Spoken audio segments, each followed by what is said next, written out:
what keeps you coming back to different stories? I mean, I feel like at the end of the day, teacher time is precious, class time is precious. So what do you see as essentially like return on investment and return on time for you in Frankenstories that makes you want to keep coming back to it after each year?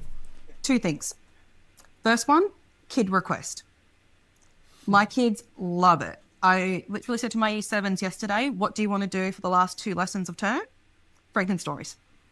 Yeah, right. And, it's not like they're ever going to me, can we do creative writing in class? But they want to do Frankenstories. The second thing is student growth, because I look at so I've got an extension year 7 and an extension year 8. And I look at my year 8s, where they started at the beginning of the year with their creative writing. It was fine, but it certainly was not what I would call extension level. Mm. And I look at where they have ended up.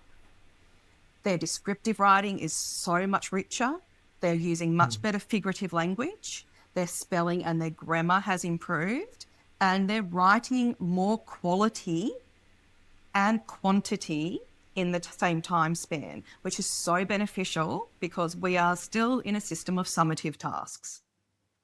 And their tasks are timed.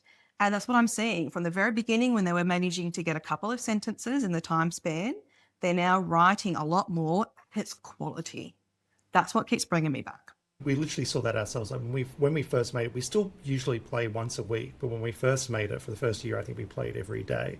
And it's comical to look at what we used to write in our first few games. Yeah, we will literally be the same. We'll, around it'd be 2 or 3 sentences or 1 or 2 sentences, and after a year, it's just paragraph, easy, 2 paragraphs, like whatever, writing up to the character limit every time.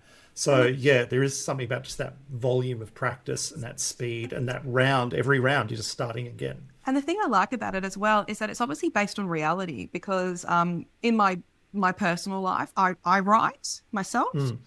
And a lot of writing courses I go to use a lot of similar strategies that you're using. So what you're doing is you're using stuff that works well for people that are trying to become professional writers.